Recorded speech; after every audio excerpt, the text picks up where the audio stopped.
An Album a Day is my exploration into the Korean music scene. This podcast will cover mainstream, indie, and some underground artists within the scene and provide both factual and opinionated commentary. The biggest benefit to sharing my thoughts this way is that it will hopefully expose you to more great music and exploration of your own. I need y'all to know that I have recorded this introduction 5 times. Let's see if my mouth can say the words now. On January 6, 2020, we were briefly introduced to Woong, Woojin, Donghyun, Dae Hwi, and Youngmin during the 2019 Rookie Roundup. Their first debut anniversary was May 22nd, 2020, so that means it's time for a more in-depth exploration of a group of Produce 101 Season 2 participants. 101's star power runs through their veins, but do they have legs of their own to stand on for long? The discography of boy band AB6IX begins right after the drop. I did it! You're tuned into An Album a Day. Show, start. Hey y'all. Months ago, I was on the fence about Above Brand New 6, the intended extra meaning of AB6IX's more common name, AB6. South Korea is known for just throwing a number into an idol group's name whenever the chance presents itself. So let me say this now. There are 4 members in this group.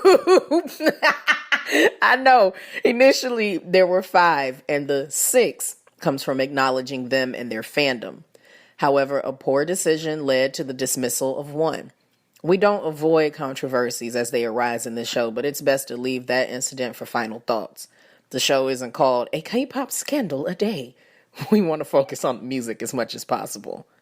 The group belongs to Brand New Music, an entertainment label founded by and for the R&B and hip-hop scene in Korea. Brand New Music's been around since 2011 and has turned out works by popular hip-hop stars such as Verbal Gent, Bumkey, and Kitty B. One of AB6IX's seniors, As1, belongs to the same label, and those ladies will be featured on the show in the months to come. AB6IX's debut album, Be Complete, consists of 7 songs and clocks in at 23 minutes and 34-ish seconds.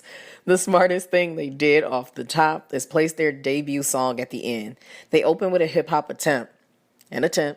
Yes, I said it, called Absolute. The music is dubstep, and I'm telling you, the strength of their rapper could have had him kick the song off with just an 808, and that would have worked. They follow the first track with Shining Stars, and it's refreshing with its random ocean spray sounds. The chorus is easy to remember, and the song demands nothing of the listener but to sway along to the calm beat. Again, about not opening with their debut song and instead placing it at the end. The song isn't necessarily bad, but the production isn't full-bodied.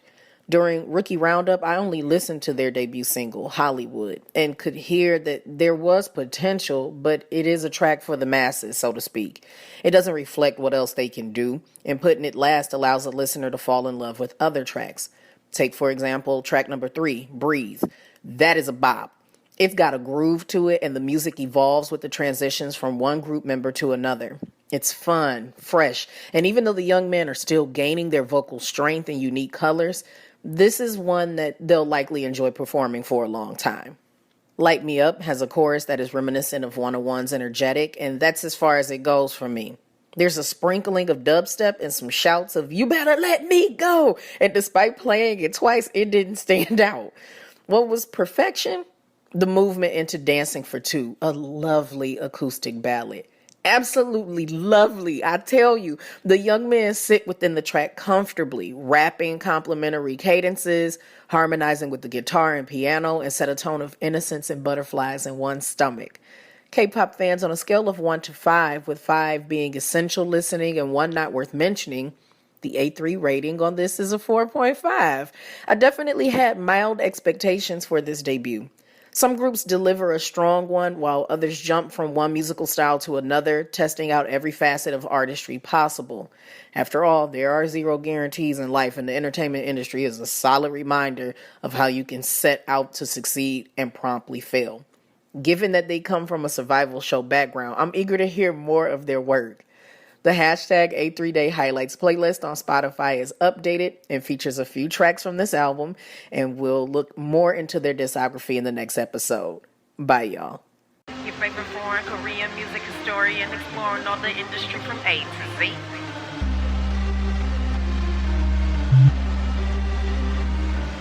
There's sponsored ads and social media hashtags, but this show is truly supported by the efforts of my Migualas, the most amazing fan base a little entertainer could ever have.